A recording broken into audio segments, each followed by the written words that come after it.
आइए देखते हैं अपना क्वेश्चन नंबर 5 ऑफ एक्सरसाइज 7.1। एक बार जरा रीड कीजिए बेटा, इधर देख लो। Line L is the bisector of angle A. तो बेटा जो लाइन एल आपको नजर आ रही है वो एक्चुअली क्या है, एंगल ए का बाइसेक्टर, मतलब ये वाला एंगल और ये वाला एंगल आपस में इक्वल हैं। समझ में आ रही बात है? इसके बाद वो आपसे कह रहे हैं B is any point on L. B बेटा एक कोई पॉइंट है लाइन एल के ऊपर, बताइए कोई दिक्कत? इसके बाद BP and BQ are perpendicular from B to arm A. तो बेटा वो आपसे क्या कह रहे हैं, बीक्यू जो है वो परपेंडिकुलर है, बीक्यू किसके ऊपर, आर्म ऑफ एंगल ए पर, इस वाले के ऊपर परपेंडिकुलर है। Show that triangle A P B, अच्छा दोनों बीपी भी परपेंडिकुलर है, बीपी भी परपेंडिकुलर है और बीक्यू भी परपेंडिकुलर है इसके आर्म्स पर। क्या बात समझ में आ रही है? अब वो कह रहे हैं ये दोनों ट्राइंगल्स कॉन्ग्रुएंट है, पहले तो आप ये प्रूफ कीजिए, इसके बाद आप ये प्रूफ कीजिए कि BP and BQ are equal. ये जो है BP and BQ are equal, ये आपको शो करना है, ठीक है। अगर ये दोनों ट्राइंगल्स कॉन्ग्रुएंट हो गए तो हम लिख देंगे बाय सीपीसीटी बीपीज। हाँ जी, पहचान गया लड़का। अब हमें पहचानना है बेटा कि कौन सी इसमें प्रॉपर्टी लगेगी। इसको भाई नीचे कर लेते हैं क्योंकि इसकी हमें जरूरत पड़ने वाली है। इसको गिवन, गिवन क्या है पहले तो बेटा आपको ये देखना है कि इसमें आपको दिया हुआ क्या है, ठीक है। इसके बाद आपको करना है टू प्रूव। टू प्रूव का मतलब आपसे क्वेश्चन में पूछा क्या है और प्रूफ क्या, आपको इसमें प्रूफ क्या करना है, वो सारी चीजें मैंने आपको बताई दी। तो बेसिकली बेटा आपको क्या करना है जरा ध्यान से समझिए।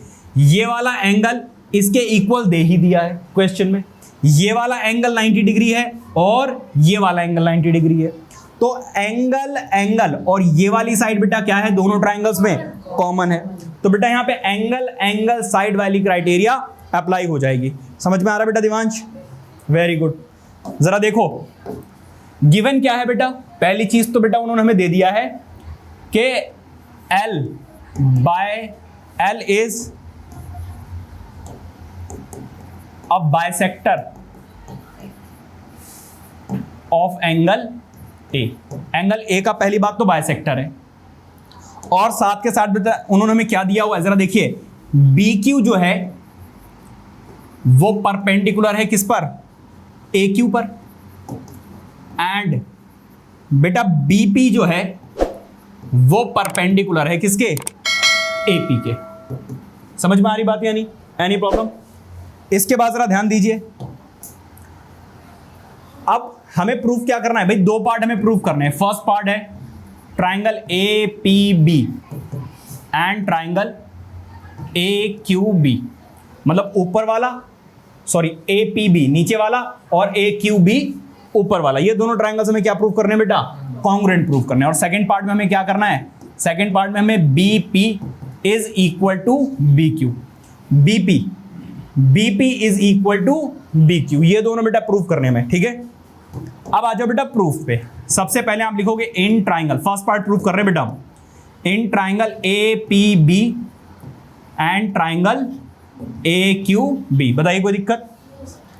मैं लिख रहा हूं बेटा एंगल दिस, मतलब कि angle A P B, angle A P B is equal to angle A Q B. Reason क्या है बेटा, ईच 90 डिग्री, ईच 90 डिग्री लिख दो या फिर आप बोल दो परपेंडिकुलर है, तब भी एक ही बात है, ठीक है। नाउ अच्छा ये है क्या बेटा, हाँ जी भाई साहब ये क्या है, एक एंगल। इसके बाद जरा ध्यान देना, मैं ये वाला, ये हो गया एंगल, अब इस वाले एंगल की बारी। इसका मतलब एंगल BAP एंड BAQ दोनों बेटा क्या है, इक्वल है। क्यों? क्योंकि line L is a bisector, bisector भाई इतना लिख दो तो चलेगा, ठीक है। अब जरा ध्यान देना बेटा, ये क्या है, एक अगेन एंगल। और अब आ जाइए किस पर, AB पर। आप चाहो तो ऐसे लिख सकते हो सिर्फ एक बार, चाहो तो AB is equal to AB लिखो या सिर्फ AB लिख दो, क्या कॉमन।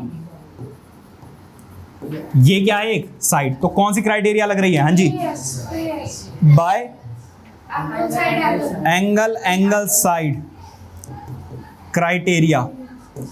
Of congruency. ट्राइंगल्स बेटा क्या आ गए, ए पी बी, मतलब कि ए पी बी ये वाला ट्राइंगल ए क्यू बी के क्या आ गया बेटा, कॉन्ग्रुएंट आ गया।